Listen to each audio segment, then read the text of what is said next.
Goeiemôre almal, ek is Koos Beileveld. Ons is van Ermelo Morgan Groep, Isuzu en Standerton. En vandag gaan ons hier by die boere wees om 'n bietjie ons bekend te stel en die produkte te gee wat ons het. Saam is Nikiti van Mobility Isuzu. Naniki Nsluncha from Isuzu Mobility. I'm glad to be here, being invited by Morgan, Standerton and Ermelo. So ons is Isuzu handelaar in die dorp in Standerton en Ermelo en dan ons ondersteun aan die boere en ons gemeenskap.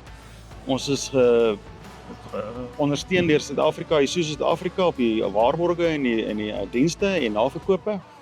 En ons doel is om die boere te lei en te help met raad en kennis oor hulle voertuie en hulle bakkies en te gee waarna hulle kan werk verrig en kan vertroue in hê om vorentoe te gaan. With Isuzu Mobility, we do have that with us extending our service plan on our bikes and giving our trucks the service plan, maintenance plan. We also cater for CPK according to how the customers would drive, then we'll bill them accordingly. So we upgrade to a maintenance plan or extend to a service plan on the Isuzu Mobility.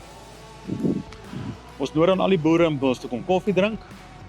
Ons kan ook sê dat ons hierdie jaar die hoofborg is van die jong boer van die jaar van die Transvaal Landbou Unie.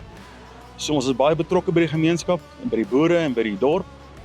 En ons nooi julle almal uit op die koffie en kom toets ons diens en kom ondersteun ons en ons ondersteun julle.